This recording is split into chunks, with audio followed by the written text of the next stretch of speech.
And congratulations on your 100 years. Whoa, isn't that awesome? And all of your presidents and Randy, congratulations, and all the vice presidents that have been recently elected. So wonderful to be here with you today, and I consider this a really great honor to be here with you. And I do want to introduce, for those of you that do not know me, you heard I was the co-founder of the United Farm Workers, but I also, after I left the United Farm Workers in 2002, I founded another organization called the Dolores Huerta Foundation. And what we are doing right now, to let you know that we are working on education issues. And we are doing it from the bottom up. We are organizing the parents, okay? Organizing the parents so that they can be partners and to be able to support and correct some of the issues that are in the different school districts, you know? And it's very successful. We're also working on some health issues and civic engagement to make sure that all of those people out there register to vote, become citizens, and yes, that they go out there and vote on this era where we see we're going to have the first woman president, right, of the United States of America, Hillary Clinton.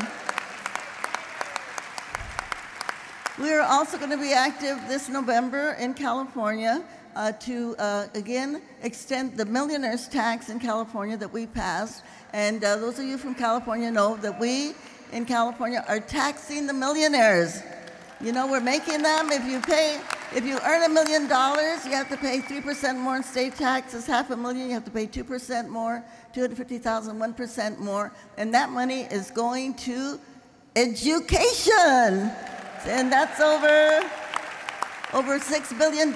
So I recommend to you that I know that different states have different ways to pass legislation. If there's any way that you can pass this in your states, because we know that teachers need more money, and teacher support staff needs more money, nurses need more money, and this is where we have to get it from, the people that have it, right? That have too much of it. And I know that right now, as we all know, in this political season, that we have a crisis in our country. We have a crisis in our society. And that crisis, and you know because you are the ones that bring the light to people's minds, to people's lives through education. And we know that that crisis is really committed by ignorance, right? It's created by ignorance. And so we have so much to do in terms of how we educate people. Yes, let us, and I know a lot of this depends on school boards, and we have to work really hard to get progressive school board members elected, but we really have to figure out how we can have into our classrooms, yes, ethnic studies, women's studies, labor studies, LGBT studies, okay? So to kind of erase the ignorance on that issue also.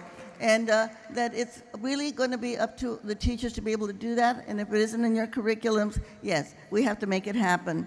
You know, one of the things that when I do a lot of lecturing and at schools, at colleges, high schools, and community organizations, and one of the things that I like to remind people, hey, don't we have to end the racism in our society? Let's get rid of it. Let's get rid of it. Well, one good way to get rid of it is just to remind people, you know what? We are one human race.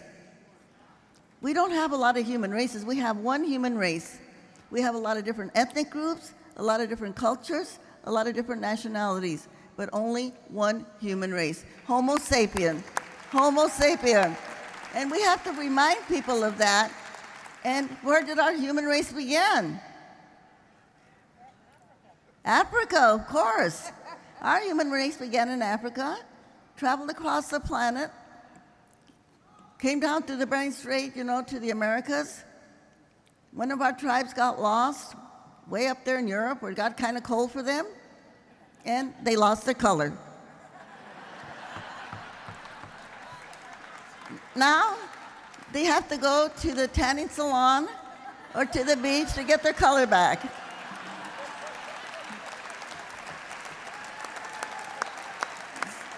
So this is an important lesson that we have to constantly remind in every single classroom. Yes, we are one human race. We are one human family, Homo sapiens, right? And what does this mean? This means that we are all related. We're all related, and we're supposed to support and defend each other. And you know what? Our Homo sapiens, yeah, we come in different colors, right? We come in different shades. And we can all say very proudly, we are all Africans. We are all Africans of different shades and colors, right? And so we can say to the Ku Klux Klan, they're still out there, they're still working. We can say to that White Citizens Council, those members of the Tea Party, they know who they are. Get over it, you're Africans. Just get over it.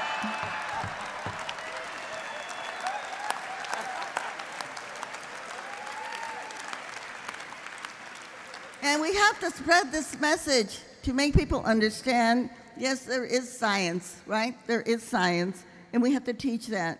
And we know that we have to do a healing in this country.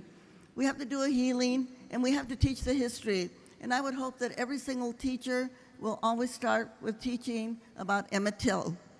Emmett Till, the young man who was killed from Chicago, who went to Mississippi and was killed because he whistled at a white woman, right? 14-year-old kid.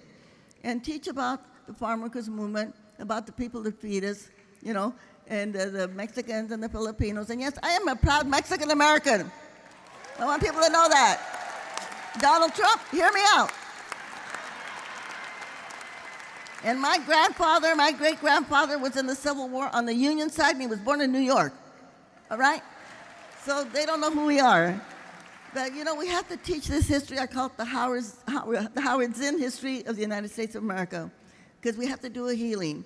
And we have to teach young people about the contributions of people of color, about the Native Americans who were the first slaves in the United States of America, you know, who have never been compensated for the land that we took from them, you know, never. And also about the descendants of Africans. How many people know that the White House and the Congress were built by African slaves? Do we teach that in our classrooms? No, we don't. So we have to do this. And the people that came here from Mexico to farm the fields and to build the railroads, and the people from the Orient, the Chinese and the Filipinos, many of the Filipinos, Mabuhay, who were never able to even marry women here in this country because they had a law prohibiting Asians from marrying Caucasians. And many of them died as young single men. So we have a lot of healing to do in this country. And remembering to respect our immigrants. So, teachers, you have the power. It's up to you. You are the most powerful people. You are the most powerful force in the United States of America because you are on the front lines to be able to erase the ignorance that we have in our society.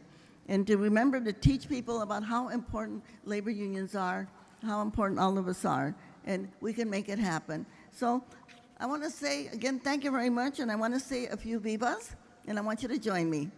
Okay, viva means long live, okay? And I'm going to say, viva the teachers. Let's all say viva. Viva. Okay? Viva the support staff. Let's all say viva. Viva. Viva the nurses. Let's all say viva. Viva. And then I'm going to ask you the question. I asked the question this morning and people knew the answer, and I think you know the answer too. Who's got the power? Okay, let's all do it together and do it really loud. You know, who's got the power to educate our society, to bring the light that we need, bring the enlightenment so that we can change the hearts and change the minds of all of those who are still stuck somewhere. I don't know where they're at, They're back in the dinosaur century, We got to bring them back into this century here so that we can start the healing in our country and make sure that we have an enlightened society that is fair and is just for everybody. So, I'm going to say who's got the power, and I want you to say, we've got the power, right? And when I say what kind of power, you're going to say people power, all right? Who's got the power? We got the power. What kind of power? People power. Now I'm going to say one more thing. Who's got the power? And I want you to say teacher power, all right? Who's got the power? Teacher power. What kind of power? Teacher power. Okay, now I'm going to say one more thing because I'm going to ask all of you, when you go back, especially you that are high school teachers, support staff, get all of those high school students that can register to vote. Give them extra credit to go out there and knock on doors and get people out to vote. We've got the power, but if we don't use it, we're going to lose it, okay? we've got to go out there and think of everything that we can to get people out to vote, get the parents out to vote, get everybody out to vote. So this time when I say what kind of power, I want you to say voting power, all right? Voting power. Who's got the power? Loud. We've got the power. What kind of power? Voting power. All right, all of us together, we can do it. We can bring and create a just society with teachers at the front. You know, let's get more support for all of you, but we know it's not going to happen unless we get good people elected that are going to support us, all right? So, can we do it? Yes. Okay, how do we do it? We say, yes, we can, right? Okay, we're going to say in Spanish. You know, we also should learn other languages, right?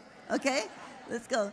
So we're going to say, yes, we can with si se puede. Let's put up our hands. That means, yes, we can. And we're going to do an organized hand clap. Yes, we can. Si se puede. Let's go. Si se puede.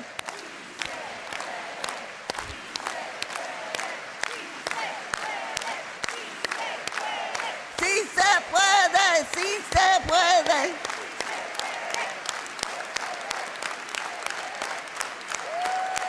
Muchas gracias. Thank you very much. Thank you very much.